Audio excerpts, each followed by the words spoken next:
all my allergies and my documentation just gets transferred. Yeah. Another patient. Oh, just have to scan to send my data. Oh, that's all. Thanks. Yeah, I have to do that also. Ding. Oh, that's how he gone so fast. Oh my god, it's taking me 10 minutes. So annoying.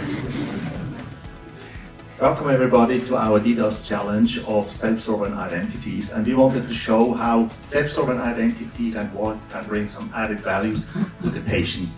As you can see in our picture, you certainly have recognized the situation of our sketch. All of you have filled in your allergies maybe a few hundred times, depending on your health state. What we want to show is how self-sovereign identity principles with wallets can bring added value, as you have this information in your wallet, your insurance card, your allergies, your health history, your medication, and you see the patient who can interact with the practitioner and also use these verifiable credentials to order drugs with the pharmacy.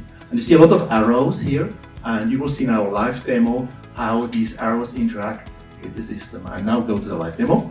Right, so I just received recently my digital health insurance card from Sweden, as you can see. We have the ABS number, my name, my birth date, and so on. What I will now do is just go and see my doctor and get my personal medical data, which I will just scan. Voila. Yes.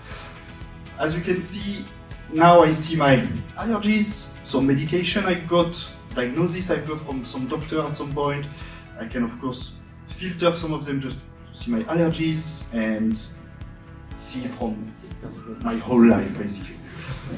That's not real data of course, unfortunately. But that's basically an example of what you could have. Now tomorrow I have an appointment with another specialist which doesn't know me, and I will share with him some of the data that he actually needs. So yeah, for that I have generated a QR code, and I will ask him to share with me some of his medical history. I don't need everything because, as you saw, he had a lot of troubles about it in his life. So I'm only interested about some of them. So yeah, I will ask him to share it with me.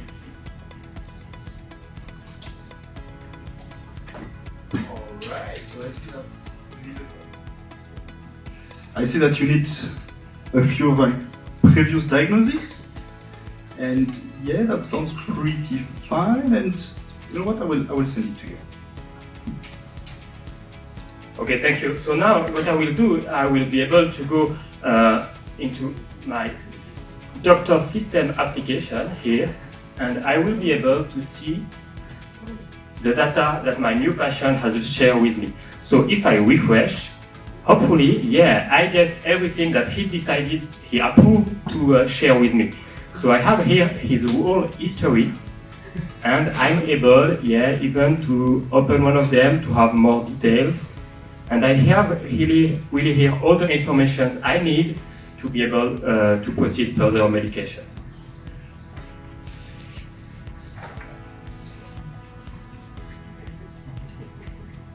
Why are we doing that? Why are we using self-sovereign identity principles in the healthcare space? It's person-owned, which is not the case today. Today you have the data in the various silos. Then we have a state-controlled trust infrastructure, which is a decentralized system. Today you never know where your data is.